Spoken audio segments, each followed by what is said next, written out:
I am I am just outside of Philadelphia in Chester County in a little tiny place called Landenberg.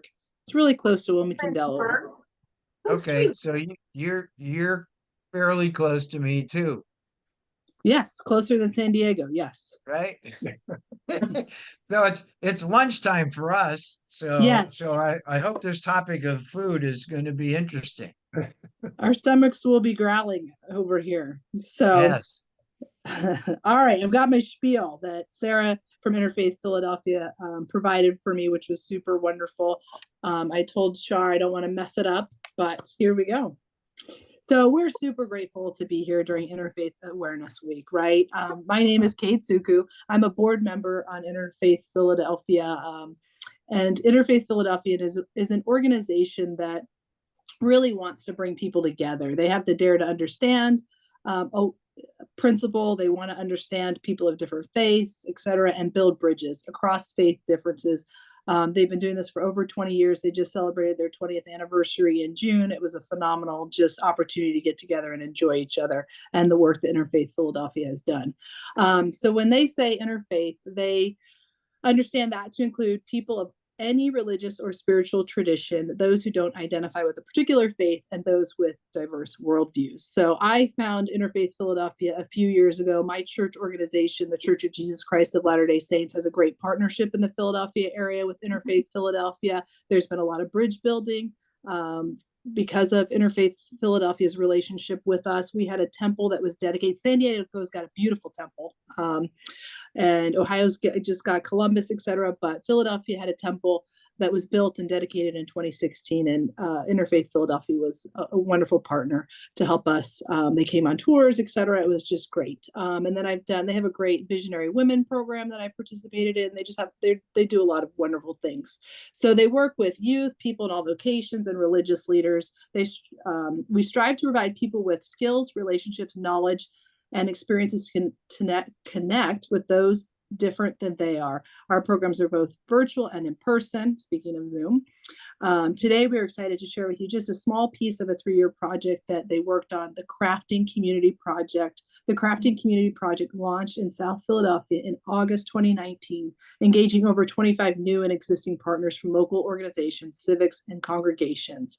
They hosted a listening series, meetings, and presentations, eventually working with partners to create a community cookbook. And I put that in the chat, the link to the community. Oh, and Char's got it. Yes. So the cookbook has recipes from the mosaic of South Philadelphia, as well as blessings and dietary practices from different faith traditions seasoned throughout. It also has practices and action steps to help you set a wider table and dare to understand, and conversation starters for your multi-faith table. So we're pleased to have you with us today and to be guided by Shar Nolan, one of our cookbook contributors, for a cooking demonstration. So I hope the the cookbook's in the chat. And then you can get this recipe and many more from the website. I don't see it in the chat. Okay, I'll put it back in there. I may have done it too soon. Hold on. Oh, I bet it's because I did it before we were recording. Hold on. All right, Shar, go ahead. Okay, well, here I am situated in my kitchen where I do a monthly podcast, among other things.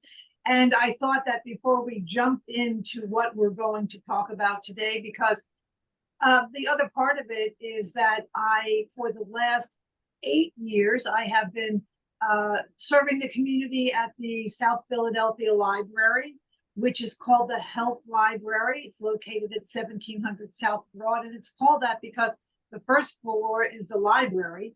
The second floor is a primary pediatric clinic from the Children's Hospital of Philadelphia. And the third floor is a primary care clinic from the Philadelphia Department of Health. So the perfect match is a doctor has somebody who has a lifestyle-related illness like hypertension, coronary artery disease, type 2 diabetes, et cetera, and says, I think you would like to go to Chef Shar's class. And 9 times out of 10, they are someone who is my age. And even though the classes are labeled as cooking for older adults, I always say to them, no, this is peer education, because there are no such things as older adults. And everybody laughs. And I have for the last 8 years, I have seen so many of the same people. They come to the classes, which are always standing room or sold out. They like coming to the classes because, as they tell me, you know who Jack Benny is. But let me just, and maybe some of you do know who Jack Benny is, some of you may be too young to know who that is. I studied public health at Temple University, have worked throughout many different communities in the city and beyond. I worked at Whole Foods Market for 10 years as a marketing team leader. I loved working there. And I stumbled upon a book called Prevent and Reverse Heart Disease by Dr. Caldwell V. Esselstyn Jr. My store was sponsoring a program by this physician and his son, who wrote a book called The Engine 2 Diet. And what it essentially is a whole food, plant-based, no oil, no salt, no sugar diet. And I decided that I was going to make this my life mission. And then what I did after I embraced that as my mission was I studied nutrition at Cornell University. I went to culinary school at the age of 65 and built a new career for myself. And the one thing that I noticed in this arena is that most programs on the community, most programs are for people who have the financial means to go to a $3,000 or $4,000 retreat or whatever. And I decided that my mission was to take those principles to the community where you need them the most. And aside from being in South Philadelphia for 3 years, I worked at a Project Home, and some of you may know what Project Home is. It's a 501c3 that supports unhoused people, showing them job training, finding them homes, making them feel purposeful, et cetera, et cetera. I worked on a 3-year grant with the CDC about unraveling lifestyle-related diseases through a whole food, plant-based diet. That's in North Philadelphia, where the per capita income is $15,590 a year. On the other side of town, in South Philadelphia, at the South Philadelphia Library, a very similar population, maybe with a per capita income that's a little bit more. It's becoming a very gentrified neighborhood. So a lot of people are being excised out of their homes because house flippers are coming in to find new places for them to live. So in 2016, the library received a Charlie cart. And I will give you the website, which is charliecart.org. It's a 501c3 that builds a kitchen on wheels. It's a 600-pound, sort of like a chuck wagon. It's called the Charlie cart because it's named after a chuck wagon. And it has everything that you would ever want to teach a class. It has a sink. It has pots and pans, a Vitamix, a stove, stovetop, an oven. And so you can cook beautiful, beautiful dishes. And there are now 500 Charlie carts in the country. Mine is number 168. If any of you are looking for a Charlie cart in your community, more than likely they're either at a church or at a school or at a library. They are wonderful, hands-on. Participants love teaching from the Charlie cart because it makes them feel like they're really a part of the program. So that's essential. That's sort of like giving you a 5-minute sort of like overview. And if anybody has any questions, I'm always happy to answer as we go along. So how do we get people to these classes? The library and all of the organizations that I work for do all of the marketing, but I will say this, that every class you make a takeaway dinner, so that if you are living in food insecurity, you know where that you'll have a dinner to take home, and that it will be a 3-course dinner that will have a main course, a beautiful salad, and a dessert. And we make the participants make all of the food. It's just so beautiful and so lovely. And, we can talk about the isolation that so many older adults experience and the the side effects to one's health and well-being in terms of it could be responsible for depression, for isolation, for increased cardiovascular disease and other things like that. So I am the facilitator, and here's what we do. I have donated about 10 cookbooks just like this to the local library, and we'll pick 4 books out, and we'll say, this is what we're going to go through, pick out a recipe, pick out a recipe, pick out a recipe, and then we plot how we're going to live our 4 or 8 weeks. And you can see through this wonderful book called The Beat Cancer Diet. It still has tabs on it from what people chose the last time we had class. And it makes them feel purposeful, that I'm not just throwing a recipe in their face. And it's just fun to see them converse and have fun and laugh and giggle and use fine motor skills that they haven't used in a long, long time, because they eat frozen food, or they may eat the food that's given to them at a food giveaway. Much of it might be canned, much of it might be high in sodium. The World Health Organization says we only need 1,500 milligrams of sodium per day. And a cup of ramen noodles has 1,500 milligrams of sodium in them. So it's a huge learning experience. And I can just say that everyone has fun. And I think that having fun and defining purpose for yourself is just such a wonderful tool. And I get to see it firsthand when I'm at the library, or if I'm in North Philly. And the other interesting thing to this is that, aside from working with the city populations, many of them who may be under-resourced, I teach the same exact class, the same exact content in affluent communities, because people who live, and this is general, but they have the same, they don't want to be lonely. They want to get out of the house. They want to chat with other people. And that I see that same fellowship developing no matter what population I'm in. So I think that is, kind of like a fun and interesting thing. So a couple of things, and I'm going to specify this, that, and I might have the wrong term, and maybe you know exactly what it is, but I think it was in 2018. And, COVID is such a big detour in everybody's lives. In our lives, we talk pre-COVID, post-COVID, peri-COVID. But this is well before COVID began, that our library received a citation and banner from Interfaith Philly to become like a safe place for people to come. And there was a banner outside the library that welcomed people to come. So I think that when a library can sort of dovetail with something that's faith-based, that no matter what religion you practice, there's sort of like a sense of relief and a sense of community that makes people feel good.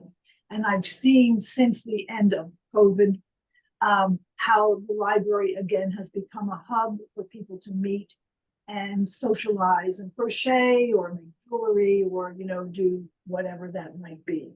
So in terms of setting up a program, and don't worry, we have this beautiful, look at this gorgeous mango banana ice cream, because everybody loves ice cream. It's $7 or $8 a pint right now. It has so much fat and so much other stuff in it. And this costs pennies to make, and we'll talk about it in a little bit. Just, I don't have any for you, but if we were in person, I would have made some for everyone. So I arrive, but before I arrive, I do a needs assessment. And where do I go for my needs assessment? I don't go to Whole Foods. I don't go to Trader Joe's. I go to the corner bodega. I go to Walmart.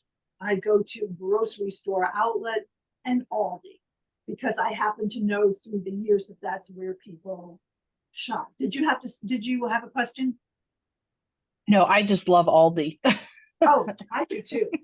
And it makes people feel really relaxed that I'm not going to come in with a can of San Marzano tomatoes that cost $7.59. So I shop local, And it makes it really easy because I can say, so if you're at grocery store outlet, go in the bean aisle and on the third shelf up, because big national grocery stores all follow the same planogram. So you want to shop local. Before class begins, I either email, text, or call the participants and say, hey, it's Chef Shar, starting a class next week. See you signed up. I have a big favor for you. Can you show up on time, please? It means a lot to everyone. And guess what? Everyone shows up on time. And after class, I send them a recap because I have, this is sort of funny. I love Canva. I love making Canva presentations. And then I broadcast it on a gigantic screen. And a while ago, one lady said, I love coming to class because I feel like I'm watching a cooking show on the Today Show. So, you know, it's kind of like make things fun and take advantage of any AV, that's an old term, take advantage of any electronic devices you might have that can help to enhance your teaching experience. It just, that extra little touch just means a lot to people. When I talk to people before the class, I always ask them if they have any allergies. I ask them if there's anything, if they have any likes or dislikes, and just sort of like to get a feel of what they think this class will be, because they sometimes come in shocked. And when we make carrot dogs, everybody is like this. And then when they taste these carrots that are cooked in smoked paprika, they're delicious and they want to take them home for their friends and family members or whatever. So we pre-plan by localizing a needs assessment, taking an inventory of eating styles, and more than anything else, making it fun and engaging. And that's through videos, handouts, door prizes. And I do like a door prize. And because we're a 501c3, I can go to some place and grovel for a donation, or sometimes I'll just go and buy something myself. And I will tell you that we also incentivize everyone to come. And here's how we do it. Overnight oats. Sounds so basic to us, but this is like a big leap for some people who are used to eating instant oatmeal in a packet, but giving them the ingredients to take home and make their own overnight oats. Send me a picture, you'll earn a point for a raffle ticket. Show up on time, you get a point for a raffle ticket. So they're into this raffle thing, and at the end, they get a gift card. They get a $50 Visa gift card that I purchased myself because I figure I would waste $50 at wherever, and I just won't go to Marshall's for a week and I'll be fine. And they love the competition of it. But places like the Humane Society has free things. You call them up, they send you this little measuring cup that has measuring spoons and another measuring cup in it. And they just love these little things, whether it be a tote bag where they can bring all of their groceries in. Everybody in the beginning of class gets a container, so they have a container, so we don't hurt anybody's carbon footprint. But next week, bring this container back so that you can take your to-go food home, because you know, I think that you want this to be sort of like a multifocal class, not only eating healthy, but thinking about full food utilization, thinking about, you know, your environmental footprint, et cetera, et cetera. And through cooking and everything else that they do, you have to stay connected with them, make yourself available. And let me just tell you this sweet story. For 2 years, I was a volunteer chef at Sanctuary Farms in North Philadelphia. And just the other day, I got an email from somebody that said, "Dear Chef Shar, I just wanted to let you know, here is my most recent cholesterol. I think you'll be happy to hear this. I was so proud of myself." So what could you ask for anything else? No, you could not. You just can't. So it's sort of like those wonderful things that sort of make my heart happy. Now, let me just say before I move on that I did send this to Sarah, and it's a sort of like quick cheat sheet of how to set things up and a copy of today's recipe. So they are in her in bin, and maybe you can ask her to send them out to you if you are so inclined to want them. And I do, when I'm out in the field where I don't know a lot of people, I try to make things really simple and easy. So we were doing a tomato giveaway, and here's a very simple recipe for bruschetta that everybody loves to make. But if you notice, it's very pictorial. It's really easy to follow. There's pictures of your ingredients, how much you need, and what the cut should be. And I also love taking participants on tours of grocery stores. And we just don't do a tour, but I'll give them 3 ingredients that they have to find. And then they're going to take those ingredients home and make a dinner or lunch or whatever. FYI, because we're a 501c3, even grocery stores like Mom's Organic Market has donated gift cards to me so that I can give participants these $10 gift cards to buy the ingredients so that they can go home and cook what it is that they have invented in their mind. And the other most important thing is that, you know, reading labels is something that a lot of people don't do. So this is like a really quick sheet that you look at those fat grams and think, well, 15 is a pretty low number.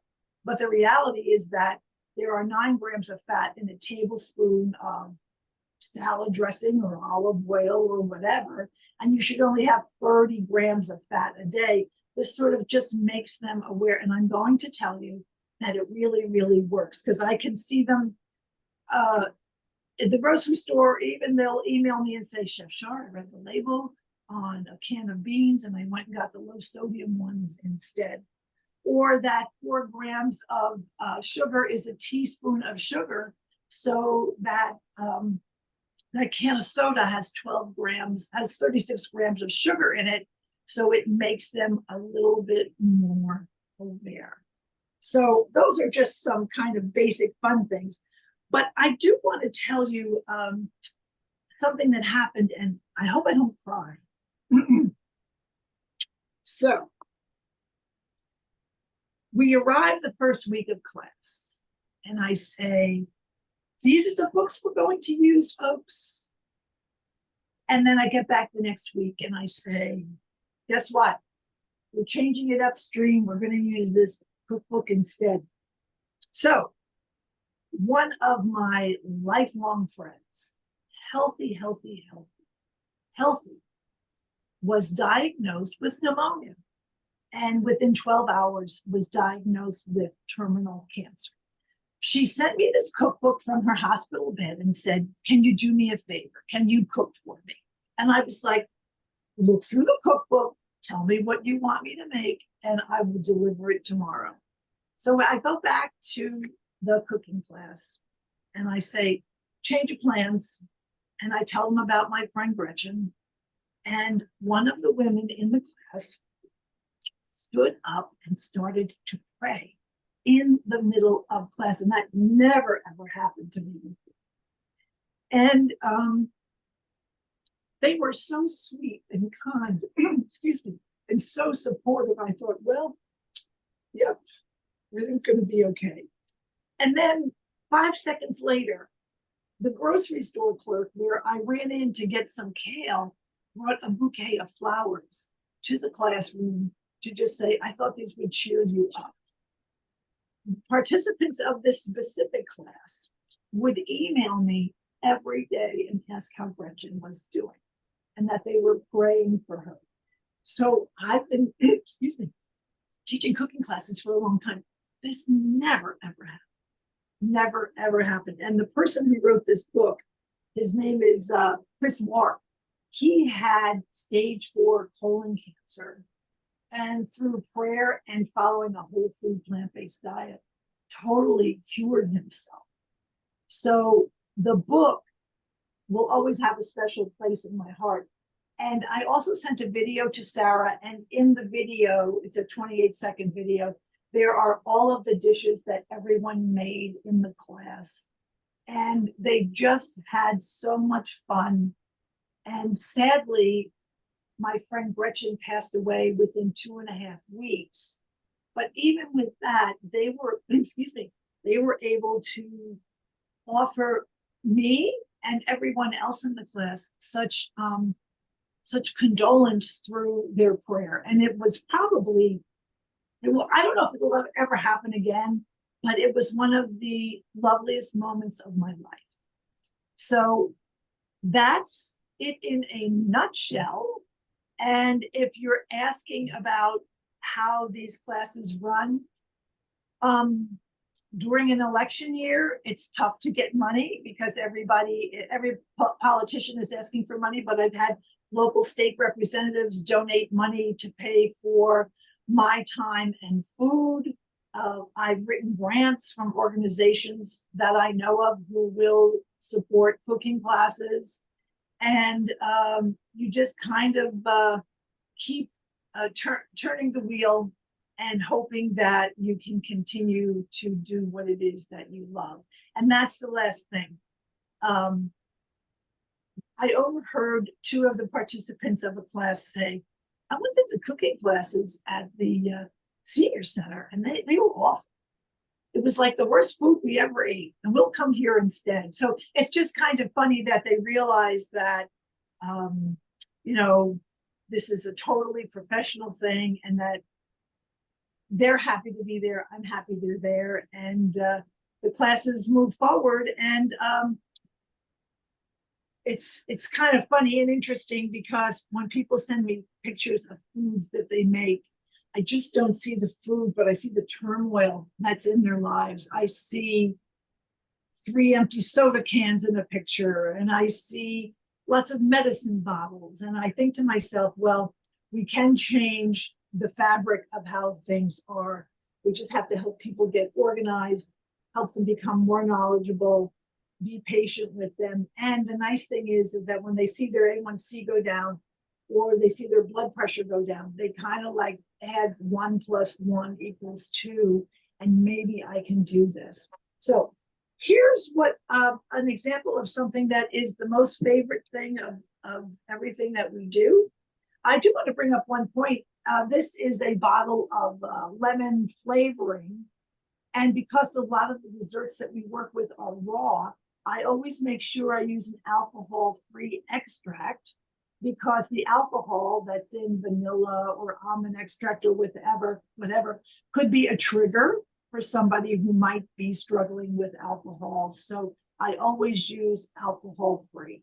And probably something that you've never heard of, but it's an important component to what it is that you do. So this is going to be part of my lunch today, and it's a banana and mango sorbet, shall we call it? So some people probably would not eat this banana. This banana is called a leopard banana, and it's called leopard because it has the beginnings of little dots on it like a leopard, and it's going to have a sweetness to it, but not that sickeningly sweet taste that people don't like. So there's a banana. So what you do when your bananas start to look like that is that you cut them up into pieces and put them in your freezer on a paper plate and keep them on hand or whenever. And you don't necessarily always have to buy fresh fruit. This is an example of a store brand of mango from the Giant grocery store. And this recipe also has in it some fresh lime juice, and that's right here. And the interesting thing about lemon and lime is that their taste buds are the same place as your taste buds for salt. So if you're trying to let go of using salt, sprinkling some freshly squeezed lemon or lime juice will layer or elevate the flavor of what it is that you're eating so that you can begin to decrease your sodium intake. If you look at a label of ice cream, there's a lot of sodium. So we've got lime, we've got the mango, you saw that, and we've got some turmeric, some dried ground turmeric that you can even get at the dollar store. And the reason why we're using that is because it's an anti-inflammatory. We want to see food as medicine. And then I have some vanilla that I poured earlier. And this is this is from the trolley cart. Don't tell them that I have it, but this is a reamer for either lemon or lime.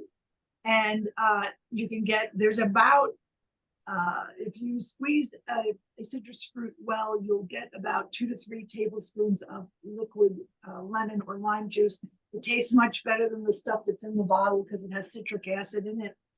And then I would introduce the mise en place, and it's so cute because there are 70-year-old women in South Philadelphia who are talking about putting together their mise en place. So it's just so cute to see that they're also engaging in wanting to learn new culinary terms and things. You don't need a fancy blender. This is a $30 food processor that I found, I think, on a clearance rack somewhere. And then they just make it themselves, and the pride that they have when they get to hand it out and plate it. Oh, they're all into plating. They want it to look good. They want it to look nice. So it's a simple recipe. It's easy to follow. It's very easy to introduce plant-based food to things that are either covered in a red sauce or a dessert that's made from a fruit base like that. And in this cookbook, I have a really, well, to me, it's called Easy Peasy Oat Cookies. And they're made with oatmeal, almond butter, bananas and cinnamon and some raisins. And they're really, really good. And if you eat 4 of them, it's equal to a bowl of eating a bowl of oatmeal. So that's essentially it. You want to have fun. You want to keep it simple. You want to engage. You want to be nice. You want to do everything your mother and father taught you when you were a little girl. You just want to be nice to people. And that's pretty much all I have to say. And I'm here to answer any questions. And funny how this cookbook, the Beat Cancer Kitchen, became the thrust of our class. And it became a very meaningful thing, not just for everyone. And I want to say in closing that you could really see the joy in people's faces, feeling comfortable to share their prayer element of life with other strangers and myself. And that's it. You can reach me if you want to email me. If you have any questions, you can reach me at Char, CHAR, _ Nolan, NOLAN, at AIM.com. I felt like I talked too much. Oh, it was awesome. I was going to try and put it in the chat if I could be fast enough. I got some other stuff in there. No, this was phenomenal. It's so interesting I the didn't catch things the end of that. I'm gonna dot what? .com. I'm typing it .com, right okay. now. Joe, hold on. Okay. If you can get those recipes, I have my contact info on those recipes. So does this So mean we're not what- going to get any mango sorbet? You don't get any mango sorbet, but there it is.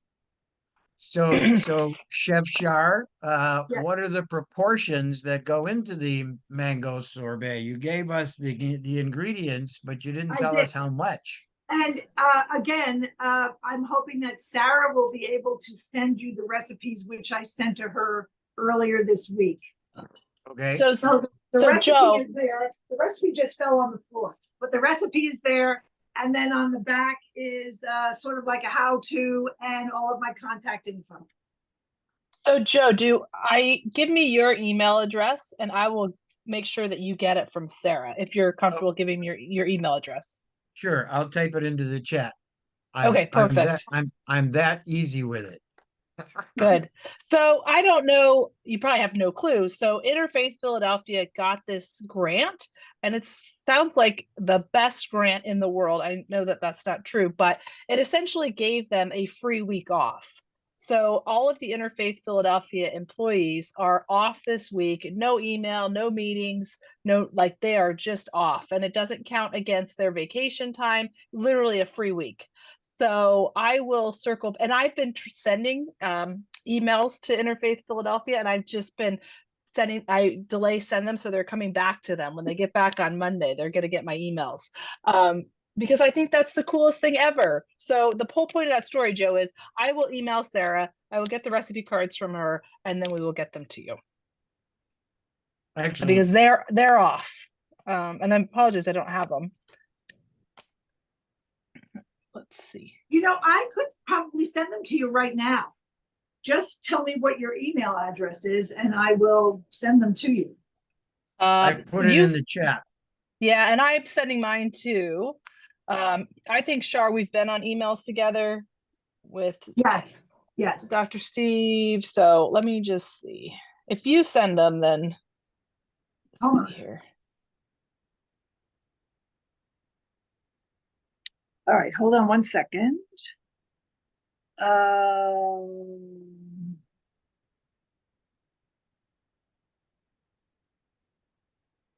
Do you want me to send you an email with Joe's email attached to it, and then you can just reply to it? That sounds very good and easy. Yes. Okay. All right, let's do that. So I'm gonna put everybody on there. Does anybody have any questions about whole food plant-based? Why no salt, no oil, no sugar, et cetera, et cetera? Happy to answer those questions as well. Have you found any of the Eastern religions that have come to your classes?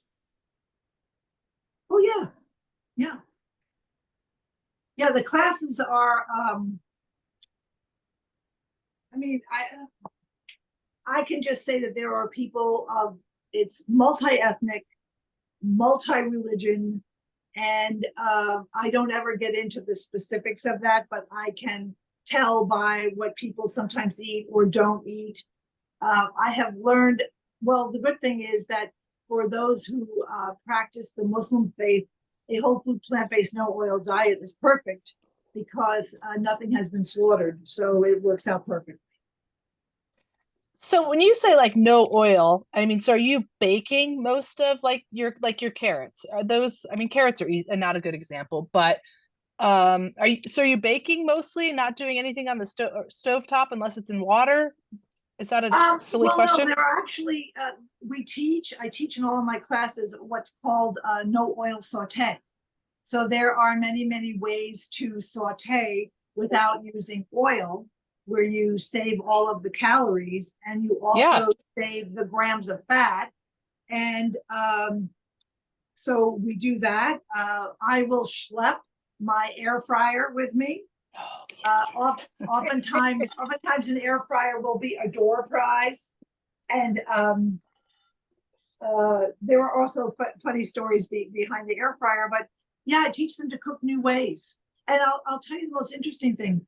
Everyone wants to make the perfect yellow cake, but there's nothing worse than the oil, the eggs, and everything else that's in those cake mixes. However, you can buy a cake mix and add 3/4 of a can of seltzer water, and the cake comes out perfectly.